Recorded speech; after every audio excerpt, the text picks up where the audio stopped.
Your host Salim bin Mohammed Rafi. Here is my YouTube channel Zamir Universal. Today I am going to list the crimes committed by the illegal, illegitimate, the most cruel state created by the Zionists with the help of Americans and British and the Europeans, and created this monster. It's like Frankenstein, and now that the same Frankenstein is destroying its who created it. It's already destroyed Europe and Europe's economy by cutting oil, gas which it was receiving from Russia, by starting and helping and joining United States and Israel, because you remember the Ukraine's president is a Jew, which is 1% of the population of Ukraine. So they have a direct influence from Israel and United States, and they, just like Afghanistan, aligned the NATO and Australia, Canada and other countries as well to go and jump into that bandwagon of war, and that with their suicide is self-destruction, and it has already occurred. Ukraine has lost the war and so would the Israelis, and Israel will be now eliminated from the map of this planet, because Israel is not a part of the international community. It does not care, does not respect, does not obey the international laws, either in peace or war. So with this short introduction, I am going to show you, I think that in 100 days cruelty, and it's in a real time. It has never been documented before, and there is no parallel. Hitler, I think they are million times much more crueler and have no right to exist on this planet, and they should either change their manners, change their thinking, and become a part of the civilized world and leave Palestine, go somewhere as God asked them to spread all over the world, and should never have a home. And they disobeyed God. So time has come now for them to shatter again, and so it's to be my advice, settlements, illegal settlements in the West Bank, and clean it up within the next 2 or 3 months, giving them a notice, put the flyers out into their homes, and put underground, kill any civilian, to give them chance to go get out of that, and so that they have the chance to leave the illegal occupation they had with the protection of IDF. The idea being busy now and 6 fronts, it's like Hitler. History is repeating itself with multiple when you open fronts, and everybody advised, all even generals advised Hitler not to go and attack Leningrad, but the siege of Leningrad is known, where the German soldiers were buried in snow and they had to eat rats, lizards to survive, because the food convoys could not reach them, and so was the cause of the defeat of Hitler. This is exactly what's happening now, and you see that what goes up comes down. Hitler did atrocities to this group of people, and it's been clearly explained why. How they were overrepresented, and how every ill and everything from homosexuality to sexual perversion were always propagated by these people, advanced by these people, and so Hitler threw them out. In fact, he burned them in the incinerators and put them in the gas chambers. But they gathered again now, and it's about time now that they leave and they go back to where they came from, and they live whatever life God has given them to live, and they die their natural death. Otherwise, here they are going to be massacred, and I hope of God that all the settlers will leave and leave the West Bank completely clean, and then start taking one by one, start from Eilat, occupy first the first harbor, and then creep up and start walking across. At least you walk about 1,000 miles and take the 1,000 mile square foot area, and it will take you all the way to Tel Aviv, and that draw a new border line, just like the British did on a map, and that small tiny enclave will be Israel, and not Israel for these more than 100 days and 75 years. 100 days of the highest rate of civilians slaughtered in the 21st century. Israel killing more than 10,000 children in what UNICEF has called a graveyard of children. 100 days of dropping 2,000-pound bombs hundreds of times on the very spaces families were crammed to seek shelter, murdering them in an ever-shrinking killing cage in sheer cruelty and deliberate destruction of life. 100 days of burning children's flesh down to the bone with illegal white phosphorus, and of destroying 400,000 homes to rubble and forcibly displacing 2 million people, 90% of the population, of bombing 320 schools so children in Gaza have no access to an education, ensuring lost generations, of destroying the healthcare system and decimating nearly every hospital, bombing them with patients in them and systematically targeting 637 doctors and healthcare professionals, an entire class of medicine, while injuring 60,000 so that they succumb to their wounds and die slow, painful deaths. Not enough to massacre them in their homes, but to massacre them in their hospital beds. 100 days of bombing bakeries and purposefully burning food while denying aid trucks in, so an entire civilian population of 2.3 million is mass starved. 80% of those starving in the world in Gaza, 9 out of 10 people in Gaza sleeping without eating, with Israel using starvation as a weapon of genocide on 1 million children. 100 days of killing more than 100 journalists, the highest number of journalists murdered in history.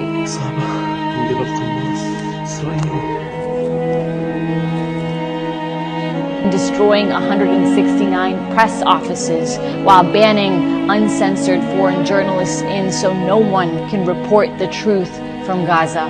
100 days of Israel cutting off telecom and internet services while it burns entire communities alive, killing families in the dark. Only 6 ambulances left to save a population of 2.3 million.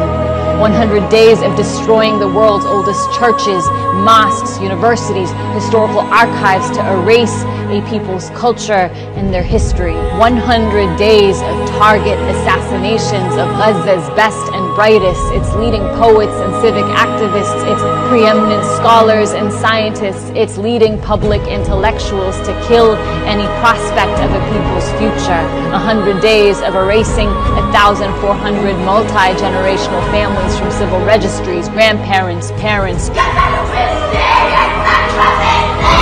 children and babies, sniping at women sheltering in churches, pulverizing cemeteries, raising caskets, desecrating the living and the dead, executing children, holding white flags in cold blood in front of their parents and parents in front of their children, field executions of innocent civilians, stripping them, thrusting their bodies on top of one another like cattle, and sexually assaulting the elderly, the disabled, men, women, and children, burning their bodies with lighters, electrocuting them, crushing their bones.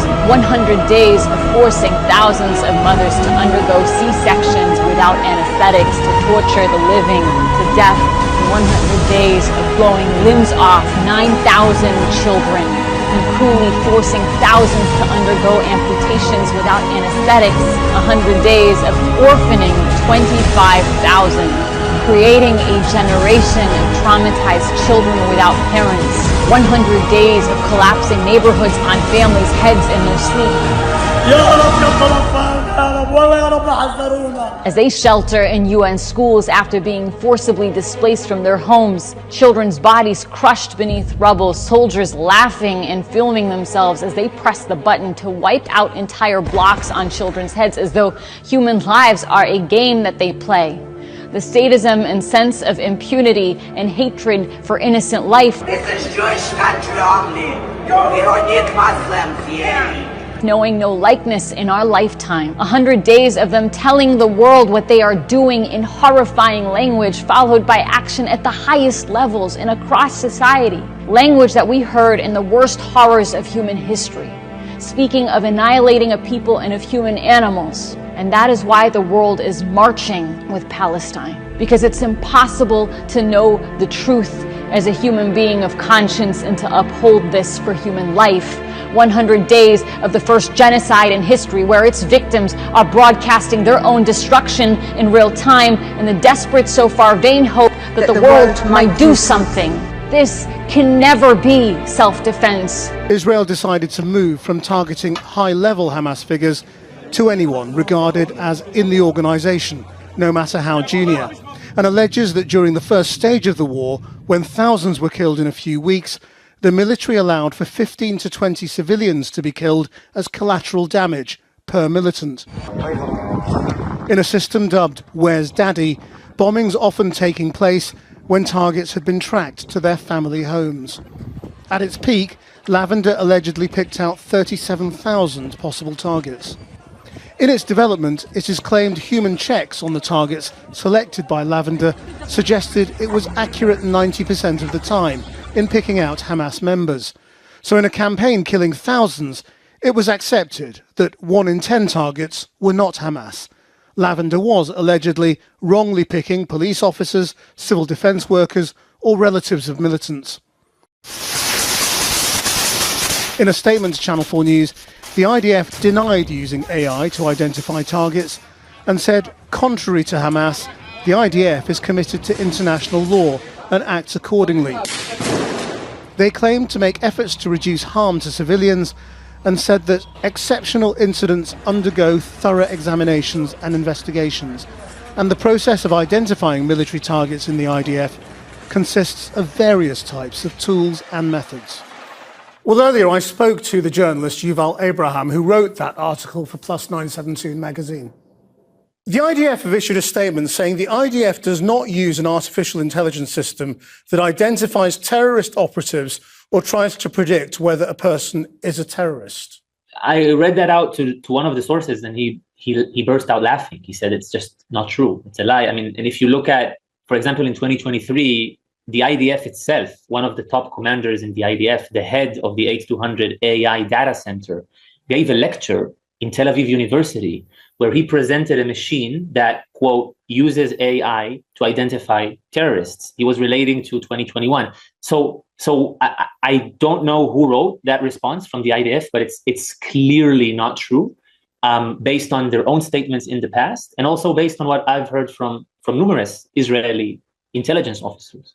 The sources said that they knew there's a data science team that checked. They took a random sampling of this 37,000 and checked one by one. They realized that the machine is occasionally marking complete civilians or people who have a very loose relation to Hamas or something.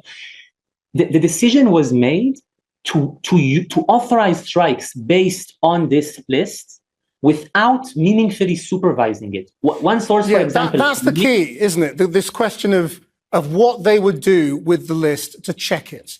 Because the Israeli statement is very, they're very insistent that there's a process of identifying military targets and that these are, that these are people and teams according to international humanitarian law. And what your article is suggesting is that there were no meaningful checks at all. So what sources told me is that the protocol in the places that they were in the IDF was to check. The only check that was in place was to listen if the targeted individual has a male voice or a female voice. And if it's a female, they said the machine for sure made a mistake because it's not supposed to mark women. There are no women who are militants. But if it's a male, they were to accept Lavender's recommendation without needing to look at it, without needing to look at the raw intelligence data. And one source, I asked him, he claimed he bombed dozens of houses every day based on these recommendations in the beginning. He said 40, 50 houses a day that he authorized. And I asked him, how much time did you spend before bombing a house that is often killing a Palestinian family? And he told me, and this is a quote, he said, roughly 20 seconds. It does not take a long time to figure out if somebody has a male voice or a female voice. And I've heard that criteria, male or female, from more than... Dear members of the media, over the last 6 months, the Israeli military campaign has brought relentless death and destruction to Palestinians in Gaza, with more than 32,000 people reportedly killed and more than 75,000 injured, the vast majority women and children. Lives are shattered. Respect for international humanitarian law is in tatters. During my visit to the Rafah crossing 10 days ago, I met veteran humanitarians who told me categorically that the crisis and suffering in Gaza is unlike any they have ever seen. Meanwhile, as I saw on my way to the Rafah crossing, long lines of trucks loaded with humanitarian aid continue to face obstacle after obstacle. When the gates to aid are closed, the doors to starvation are opened. More than half the population, over 1 million people, are facing catastrophic hunger. Children in Gaza today are dying for lack of food and water. This is incomprehensible and entirely avoidable. Nothing can justify the collective punishment of the Palestinian people. I'm also deeply troubled by reports that the Israeli military's bombing campaign includes artificial intelligence as a tool in the identification of targets, particularly in densely populated residential areas, resulting in a high level of civilian casualties. No part of life and death decisions which impact entire families should be delegated to the cold calculation of algorithms. I've warned for many years of the dangers of weaponization artificial intelligence and reducing the essential role of human agency. AI should be used as a force for good to benefit the world, not to contribute to waging war on an industrial level, blurring accountability. In its speed, scale, and inhumane ferocity, the war in Gaza is the deadliest of conflicts for civilians, for aid workers, for journalists, for health workers, and for our own colleagues. Some 196 humanitarian aid workers, including more than 175 members of our own UN staff, have been killed. The vast majority were serving UNRWA, the backbone of all relief efforts in Gaza. Others include colleagues from the World Health Organization and the World Food Programme, as well as humanitarians from Doctors Without Borders, the Red Crescent, and just a few days ago, World Central Kitchen. An information war has added to the trauma, obscuring facts and shifting blame. Denying international journalists entry into Gaza is allowing disinformation and false narratives to flourish. We honor all humanitarian workers who have been killed in this conflict and pledge to remember their commitment and sacrifice. Following this week's appalling killing of 7 humanitarian workers from World Central Kitchen, the Israeli government has acknowledged mistakes and announced some disciplinary measures. But the essential problem is not who made the mistakes. It is the military strategy and procedures in place that allow for those mistakes to multiply time and time again. Fixing those failures requires independent investigations and meaningful and measurable changes on the ground. In the aftermath of this tragedy, the United Nations was also informed by the Israeli government of its intention to allow a substantial increase in humanitarian aid distributed in Gaza. I sincerely hope that these announced intentions are effectively and quickly materialized, because the situation in Gaza is absolutely desperate. Dramatic humanitarian conditions require a quantum leap in the delivery of life-saving aid, a true paradigm shift. I repeat my urgent appeals for an immediate humanitarian ceasefire, the unconditional release of all hostages, the protection of civilians, and the unimpeded delivery of humanitarian aid. Last week, the Security Council called for just that. And in December, the Council demanded accelerating the delivery of life-saving aid under a UN mechanism. All these demands must be implemented. Failure would be unforgivable. 6 months on, we are at the brink of mass starvation, of regional conflagration, of a total loss of faith in global standards and norms. It is time to step back from the brink, to silence the guns, to ease the horrible suffering, and to stop a potential famine before it is too late. Thank you. Thank you. E.D. Letter. Thank you, Mr. Secretary General. You've said there should be an independent investigation. What can the United Nations do to promote such an investigation? Well, it is obviously for the government of Israel to accept the possibility of that independent investigation, because the investigation can only work with the cooperation of the Israeli authorities. But as I said, the question is not this only specific incident.